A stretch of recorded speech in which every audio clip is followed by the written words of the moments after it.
Balap baca Al-Quran.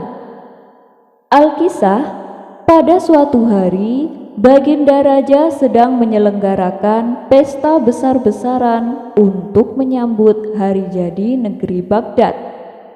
Pesta tersebut dipersembahkan untuk seluruh rakyat, baik yang miskin maupun yang kaya.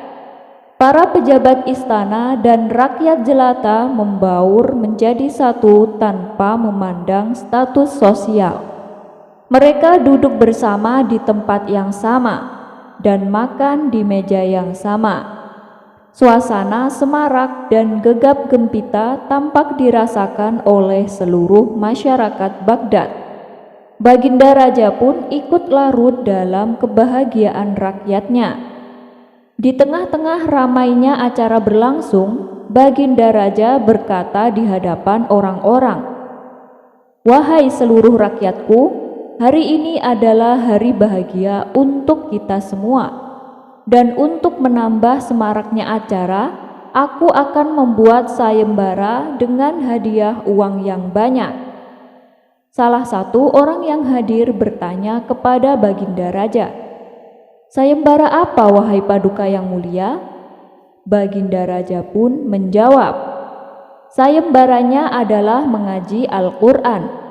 Barang siapa yang paling cepat menghatamkan Al-Quran, maka dialah pemenangnya." Kemudian salah satu warga yang lain kembali bertanya, "Ampun Paduka yang mulia, apakah sayembara itu hanya berlaku untuk pejabat istana atau berlaku untuk siapa saja?" tanya salah satu rakyatnya. "Semua orang boleh mengikutinya, tidak ada pengecualian. Bagi yang mau ikut sayembara, nanti sehabis sholat Isya, sayembara akan langsung dilaksanakan," tutur Baginda Raja. Mendengar hal itu, semua rakyat antusias untuk mengikuti sayembara. Dan singkat cerita, setelah mereka melaksanakan sholat Isya berjamaah, seluruh rakyat berkumpul di halaman luas di depan istana. Mereka pun mulai membaca Al-Quran dari juz pertama, yaitu surat Al-Baqarah. Tidak berapa lama datanglah Abu Nawas. Ia heran kenapa banyak orang sibuk membaca Al-Quran. Ia pun lalu menghadap Baginda Raja. "Ada apa ini Paduka yang mulia?" tanya Abu Nawas. "Loh, kamu tidak tahu Abu Nawas? Aku sedang mengadakan sayembara. Barang siapa yang paling pertama khatam Al-Quran, akan aku beri hadiah uang yang banyak," jawab Baginda Raja. "Oh, pantesan.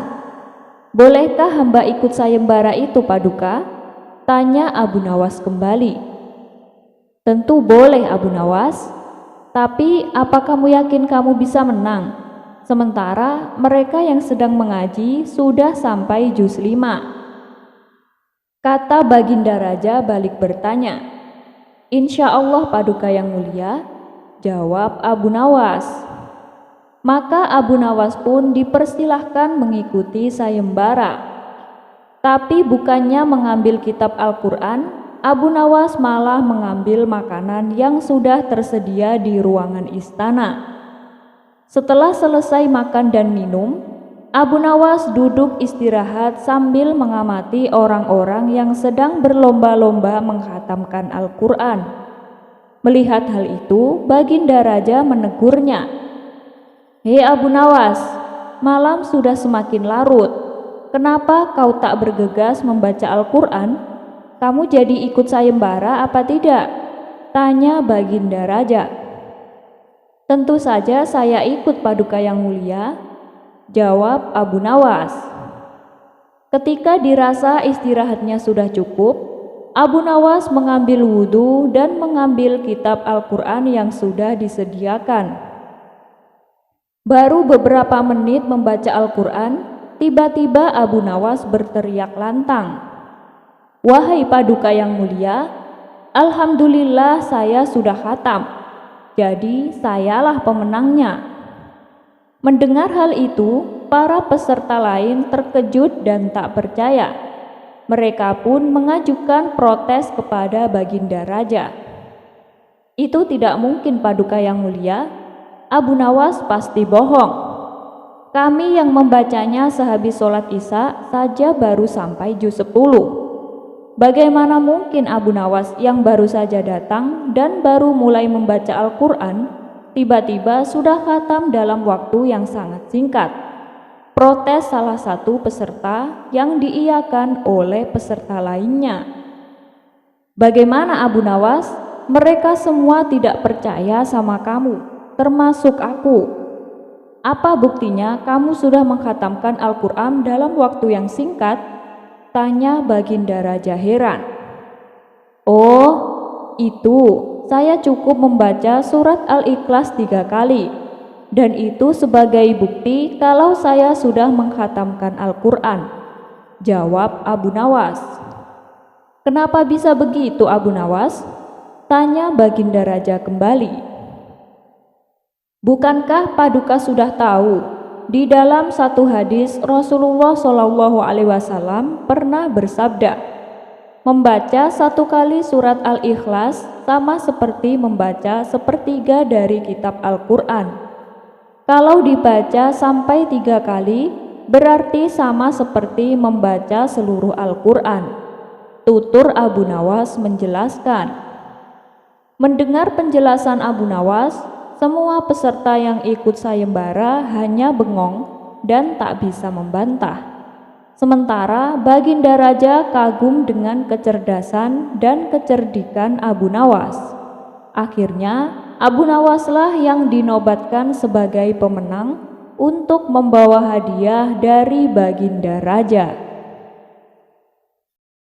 Dikisahkan Baginda Raja sedang menyelenggarakan pesta syukuran di istananya. Acara tersebut adalah syukuran untuk pemberian nama bayi. Dan pada acara kali ini, Baginda Raja sengaja tidak mengundang Abu Nawas. Menurutnya, apabila Abu Nawas diundang, justru akan membuat suasana menjadi berantakan. Tapi namanya juga Abu Nawas. Meskipun tidak diundang, ia tetap saja nekat datang ke acara tersebut. Setibanya di istana, Abu Nawas langsung membaur bersama para tamu undangan.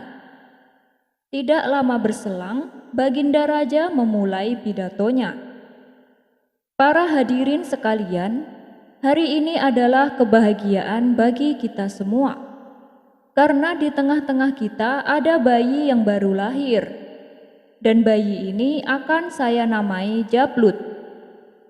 Tamu-tamu yang hadir langsung riuh bertepuk tangan menyambut nama baru bayi tersebut. Namun, tiba-tiba terdengar teriakan protes dari salah satu tamu undangan. Jangan, Paduka, jangan namai bayi itu dengan nama Jablut. Sontak Baginda Raja kaget mendengarnya. Dan ternyata orang yang berteriak itu tidak lain dan tidak bukan adalah Abu Nawas. Baginda Raja pun menjadi heran, bagaimana bisa Abu Nawas datang kemari. Tapi ya sudahlah. Dengan nada sedikit emosi, Baginda bertanya, "Kenapa kamu protes dengan nama yang aku berikan?" Dengan entengnya, Abu Nawas menjawab, "Begini, Paduka, karena orang yang bernama Jablut biasanya tolol dan bodoh. Lebih baik diganti nama yang lain saja, Paduka," ujar Abu Nawas. Ucapan Abu Nawas ini sangat membuat malu Baginda Raja di depan para tamu undangan. Sebab menurut Baginda Raja, nama yang diberikan sudah cukup bagus dan baik. Tapi oleh Abu Nawas, nama tersebut disematkan kepada orang yang bodoh dan tolol. Mana buktinya kalau orang yang bernama Jablut adalah orang yang bodoh dan tolol? Tanya Baginda Raja emosi. Kalau kamu tidak bisa membuktikannya, kamu akan saya hukum cambuk, ancam Baginda Raja. Tentu saja saya bisa, Paduka. Paduka kan punya hakim yang bernama Jablut. Bukankah ia hakim yang bodoh dan tolol? Ujar Abu Nawas. Kamu jangan kurang ajar ya Abu Nawas. Dia itu hakim yang cerdas, bentak Baginda Raja. Saya bisa membuktikannya kalau dia itu bodoh dan tolol. Tapi saya butuh 30 keping emas untuk membuktikan ucapan saya Paduka, balas Abu Nawas. Mendapat tantangan dari Abu Nawas, Baginda Raja pun sejenak terdiam. Ini kesempatan yang bagus, aku bisa menghukum Abu Nawas. Hakim Jablut itu kan orang yang cerdas, mana mungkin bisa dikelabui Abu Nawas, pikir Baginda Raja. Baiklah, saya turuti permintaanmu, tapi kalau kamu tidak bisa membuktikannya, kamu akan saya hukum cambuk, balas Baginda Raja. Maka Baginda Raja pun memberikan Abu Nawas 30 keping emas.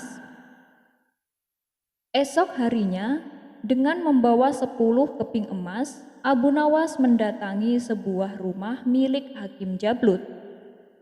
Sesampainya di sana, ternyata Hakim Jablut sedang khusyuk berzikir. Abu Nawas lantas mengucapkan salam dan duduk di sampingnya. Assalamualaikum, ucap Abu Nawas.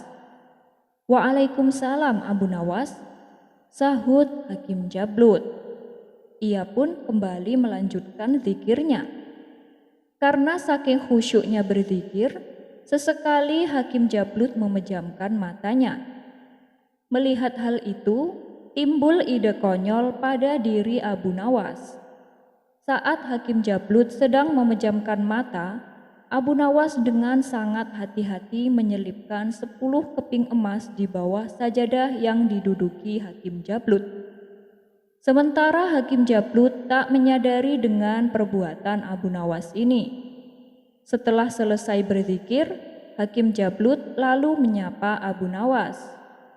Bagaimana kabarmu Abu Nawas? Apa yang membuatmu datang kemari? Tanya Hakim Jablut. Alhamdulillah, saya sehat Tuan. Kedatangan saya kemari karena saya kangen dengan Tuan. Sudah lama rasanya kita tidak mengobrol seperti ini, jawab Abu Nawas. Rupanya sekarang Tuan suka memelihara burung ya? Tanya Abu Nawas. Iya Abu Nawas, ya sekedar untuk menghilangkan kejenuhan, balas Hakim Jablut. Keduanya pun lalu mengobrol panjang lebar. Saat telah asyik mengobrol, tiba-tiba tanpa sebab Abu Nawas berpura-pura tertawa terbahak-bahak. Tentu saja tingkah Abu Nawas ini membuat heran Hakim Jablut. Abu Nawas, kenapa kamu tertawa? Tanya Hakim Jablut sedikit tersinggung. Maaf Tuan, saya sama sekali tidak menertawakan Tuan, jawab Abu Nawas sambil terus tertawa. Lalu apa yang membuatmu tertawa? Tanya Hakim Jablut penasaran. Saya tertawa karena mendengar ocehan burung Tuan, balas Abu Nawas sambil menunjuk burung Hakim Jablut yang berada di dalam sangkar. Memangnya kamu bisa mengerti apa yang diucapkan burung itu? Apa yang diucapkannya? Tanya Hakim Jablut. Burung itu mengatakan katanya di bawah sajadah Tuan ada uang 10 keping emas. Ini kan terdengar lucu dan konyol, jawab Abu Nawas. Antara percaya dan tidak percaya, Hakim Jablut kemudian kembali berkata, masa iya sih kamu bisa mengerti bahasa burung? Saya tidak yakin kamu bisa Abu Nawas, ujar Hakim Jablut. Entahlah Tuan, saya sendiri juga heran. Beberapa hari ini tiba-tiba saja saya bisa mengerti bahasa binatang, terutama bahasa burung, tutur Abu Nawas dengan ekspresi pura-pura serius.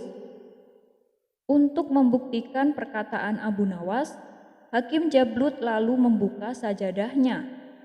Tiba-tiba nampaklah 10 keping uang emas. Bukan main senangnya hati Hakim Jablut. Ia pun merasa kagum dengan kehebatan Abu Nawas. Saat Abu Nawas akan permisi pulang, Hakim Jablut berkata, "Seringlah main ke sini Abu Nawas, bila perlu setiap hari," pinta Hakim Jablut. "Insya Allah Tuan, kalau aku tidak ada kesibukan, pasti aku akan main kemari," timbal Abu Nawas.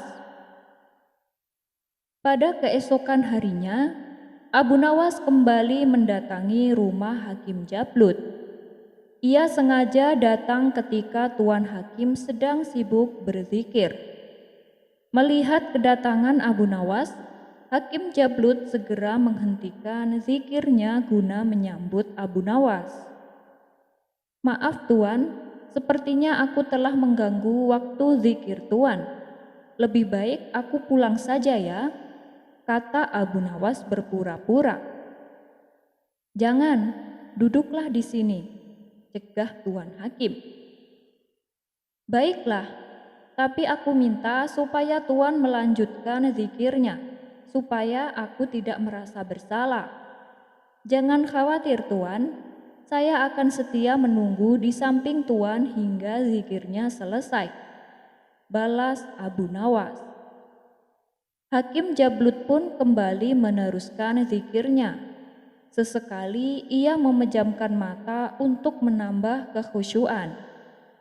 Seperti biasa, Abu Nawas kembali menyelipkan uang 10 dinar di bawah sajadahnya. Ia lakukan saat Hakim Jablut memejamkan mata. Setelah selesai dengan zikirnya, Hakim Jablut sabar mendengar kabar baik yang akan disampaikan Abu Nawas. "Bagaimana Abu Nawas? Burung saya berkata apa?" tanya Hakim Jablut. Mendengar pertanyaan dari Hakim Jablut, tiba-tiba Abu Nawas kembali tertawa. "Begini Tuan, katanya Tuan adalah orang yang baik dan rajin ibadah, terutama berzikir. Meskipun Tuan kedatangan tamu, Tuan tetap meneruskan zikirnya. Oleh sebab itu, Tuan memperoleh 10 keping emas di bawah sajadah Tuan," kata Abu Nawas menjelaskan.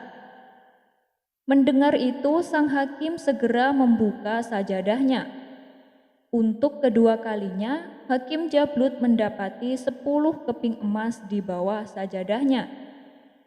"Kamu benar-benar hebat Abu Nawas.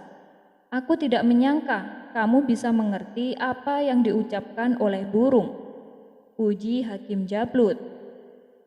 Begitu juga dengan hari yang ketiga. Abu Nawas melakukan hal yang serupa, hingga habislah 30 keping emas dari pemberian Baginda Raja. Atas perbuatannya ini, akhirnya Abu Nawas berhasil meyakinkan Hakim Jablut dan membuat Hakim Jablut percaya dengan kehebatan Abu Nawas yang bisa mengerti bahasa burung. Dan pada hari yang keempat, Abu Nawas kembali mendatangi Hakim Jablut tanpa membawa kepingan emas. Seperti biasa, sebelum memulai aksinya, Abu Nawas mengajak Hakim Jablut ngobrol sebentar. Tapi kali ini Abu Nawas yang biasanya tertawa, tiba-tiba menangis sesenggukan. Melihat sikap Abu Nawas yang tidak seperti biasanya, membuat Hakim Jablut cemas. "Kenapa menangis Abu Nawas? Apa yang dikatakan burung itu kepadamu?" tanya Hakim Jablut. "Saya tidak tega mengatakannya Tuan. Kata burung Tuan, Tuan akan meninggal hari ini," jawab Abu Nawas dengan ekspresi berpura-pura sedih. Mendengar hal itu, Hakim Jablut langsung gemetaran. Tubuhnya mendadak lemas dan wajahnya pucat pasi. "Ada satu cara Tuan, supaya ucapan burung Tuan tidak menjadi kenyataan, yaitu Tuan harus berpura-pura mati," kata Abu Nawas menyarankan. Karena saking percayanya dengan Abu Nawas, Hakim Jablut langsung menuruti saran tersebut yang terbilang sangat konyol dan aneh. Maka dalam beberapa jam saja tersiarkan kabar akan kematian Hakim Jablut. Tentu saja berita tersebut membuat kaget para warga, terutama Baginda Raja. Ketika para warga hendak memandikan jenazahnya, Hakim Jablut ternyata sudah berada di dalam keranda. Aku sudah memandikan dan mengkafaninya. Kita bawa saja langsung ke pemakaman, ajak Abu Nawas kepada para warga yang melayat. Saat dalam perjalanan menuju pemakaman, Abu Nawas dan rombongan pelayat berpapasan dengan Baginda Raja dan pasukannya. "Hei Abu Nawas, siapa jenazah yang digotong itu?" tanya Baginda Raja. "Ini jenazah Hakim Jablut Paduka yang mulia," jawab Abu Nawas. "Padahal aku hendak melayat ke rumahnya, ternyata sudah akan dimakamkan ya," sesal Baginda Raja. "Iya Paduka yang mulia, karena tidak baik kan mengulur waktu menguburkan jenazah," ujar Abu Nawas. "Buka kerandanya sebentar Abu Nawas, aku ingin melihat wajah hakimku untuk yang terakhir kalinya," pinta Baginda Raja. Abu Nawas dan para rombongan pelayat lalu membuka keranda mayat Hakim Jablut dan mempersilahkan Baginda Raja untuk mendekat. "Wahai hakimku yang baik hati, kenapa kau pergi begitu cepat? Semoga engkau mendapatkan tempat terbaik di sisi Allah," kata Baginda Raja mendoakan. Ketika Baginda Raja mengusap wajah Hakim Jablut, tampaklah wajah Hakim Jablut cengengesan. Ia juga mengedipkan sebelah matanya kepada Baginda Raja dengan malu-malu. Melihat hal itu, Baginda Raja pun kaget setengah mati. Lalu Baginda Raja berteriak kepada Abu Nawas, "Hei Abu Nawas, ia masih hidup. Kenapa kau bilang sudah mati?" Dengan entengnya Abu Nawas menjawab, "Saya hanya ingin menunjukkan kepada Paduka bahwa orang yang bernama Jablut itu adalah bodoh dan tolol. Buktinya ia mau saja saya kerjain. Itulah kenapa tempo hari saya melarang Baginda menamai bayi dengan nama Jablut," kata Abu Nawas menjelaskan. Baginda Raja pun spontan tertawa terpingkal-pingkal. Sedangkan para pelayat yang dibohongi Abu Nawas merasa geram dengan ulahnya. Mereka pun langsung pergi meninggalkan keranda. Ada pula yang menendang keranda tersebut hingga membuat Hakim Jablut terlempar keluar dari keranda. Melihat pemandangan tersebut, tawa Baginda pun semakin keras dibuatnya. Abu Nawas bikin kapok ulama gadungan. Diceritakan ada seseorang yang mengaku sebagai ulama muncul di tengah-tengah masyarakat. Dia adalah Syekh Faqih Al-Fadil. Gaya penyampaiannya yang mudah dipahami berhasil menarik perhatian masyarakat terhadap pengetahuan yang dimilikinya. Meskipun ilmunya sering tidak sesuai dengan ajaran Islam dan kedalaman ilmu agamanya terbilang minim. Namun dengan keahlian bicaranya, ia berhasil menciptakan kesan kecerdasan di mata masyarakat. Seiring berjalannya waktu, jumlah masyarakat yang datang ke majelis pengajiannya semakin bertambah. Hingga pada suatu hari, Abu Nawas penasaran dengan sosok ulama baru tersebut. Akhirnya ia pun berangkat menuju majelis tempat Syekh Faqih mengajar. Sesampainya di sana, tampak orang-orang sudah berkumpul sedang mendengarkan tausiah Syekh Faqih. Abu Nawas pun lalu duduk di tengah-tengah para jamaah. Dengan penuh semangat, Syekh Fakih memberikan ceramah di hadapan para jamaahnya. Wahai jamaah sekalian, hendaknya kita memahami bahwa sejatinya manusia adalah korban keadaan, bukan hasil dari pilihan. Iblis yang konon terbuat dari api seharusnya tidak merasakan kesakitan saat dibakar di neraka, mengingat keduanya berasal dari elemen yang sama. Terkait dengan surga dan neraka, saya berpendapat bahwa keduanya mungkin tidak nyata, karena tak terlihat dan tak terasa, ujar Syekh Fakih dalam orasinya. Mendengar hal itu, membuat Abu Nawas terperanjat, tak kuasa menahan emosi. Abu Nawas segera bangkit dan melemparkan batu bata tepat mengenai kepalanya. Akibatnya, Syekh Fakih merasa kesakitan dan kepalanya menjadi lebam dan memar. Merasa tak terima dengan tindakan Abu Nawas, Syekh Fakih memutuskan untuk mendatangi istana dan mengadukan masalahnya kepada Baginda Raja. Ia meminta agar Abu Nawas dijatuhi hukuman yang berat. Cepat panggil Abu Nawas ke sini. Saya ingin mendengar alasan kenapa dia berbuat seperti itu. Perintah Baginda Raja kepada para pengawal. Beberapa pengawal pun berangkat untuk menjemput Abu Nawas ke istana. Singkat cerita, Abu Nawas tiba di istana dan menghadap Baginda Raja. Hei Abu Nawas, apa yang mendorongmu hingga melukai Syekh Fakih? Apa yang membuatmu begitu marah sampai melakukan kesalahan sebesar ini? Tanya Baginda Raja kepada Abu Nawas. Ampun Paduka yang mulia, sesungguhnya orang ini telah berkata di hadapan jamaahnya, katanya neraka tidak bisa menyakiti iblis, karena sama-sama terbuat dari api. Dan ia juga mengatakan, katanya tidak ada surga dan neraka, karena tidak bisa dilihat dan dirasakan.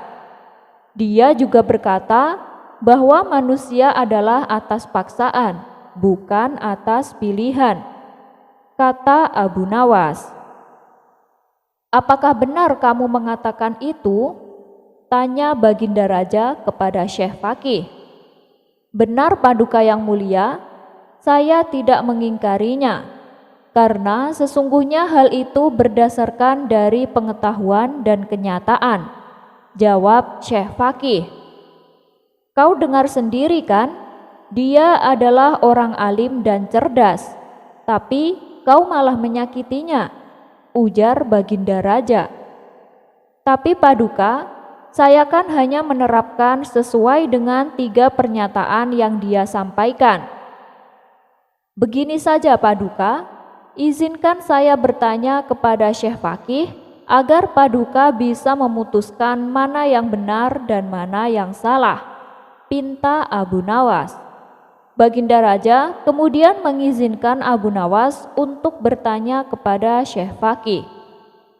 Hei Fakih, bukankah kau berpendapat bahwa iblis tidak mungkin merasakan sakit saat dibakar api neraka, karena keduanya sama-sama berasal dari api? Aku melontarkanmu dengan batu bata yang terbuat dari tanah liat. Allah menciptakanmu juga dari tanah liat. Bagaimana mungkin kau bisa merasakan sakit, sementara kalian berdua sama-sama terbuat dari tanah liat? Tanya Abu Nawas. Tentu saja aku merasakan sakit. Apa kau tidak lihat? Kepalaku jadi lebam dan memar karena batu bata yang kau lempar tadi, jawab Syekh Fakih. Jadi, apakah kau merasakan sakit karena batu bata tadi? Tanya Abu Nawas memastikan. Tentu saja sakit sekali. Bahkan aku sampai tidak bisa tidur karena rasa sakit ini, Jawab Syekh Fakih. Kalau begitu, coba perlihatkan rasa sakit itu, tanya Abu Nawas kembali. Bagaimana mungkin? Rasa sakit itu kan tidak bisa dilihat, balas Syekh Fakih. Oh begitu, jadi selama rasa sakit itu tidak bisa diperlihatkan, maka itu adalah sesuatu yang tidak ada. Berarti rasa sakit yang kau alami adalah omong kosong. Sama halnya pernyataanmu tadi tentang neraka dan surga. Kau bilang keduanya tidak ada karena tidak bisa dilihat dan tidak bisa dirasakan, ujar Abu Nawas. Dan mengenai perbuatanku yang melemparimu dengan batu bata, sebenarnya itu semata-mata hanya menerapkan apa yang kau katakan. Kau bilang manusia didasarkan atas paksaan, bukan atas pilihan. Maka tidak ada dosa dan kesalahan bagi orang yang dipaksa. Dan perbuatanku ini atas dasar paksaan, bukan atas pilihan. Kalaulah aku bisa memilih, tentu aku akan memilih untuk diam. Tapi karena menurut pendapatmu, manusia adalah atas paksaan, ya jadi aku terpaksa melempar batu bata itu ke kepalamu, tutur Abu Nawas. Mendengar pembelaan Abu Nawas, sang ulama gadungan tak bisa berkata apa-apa dan tak berani mendebatnya. Bahkan Baginda Raja yang semula sempat membela dirinya, kini menjadi murka kepadanya. Akhirnya si ulama gadungan itu tak berani lagi untuk memberikan ceramah palsu di depan masyarakat.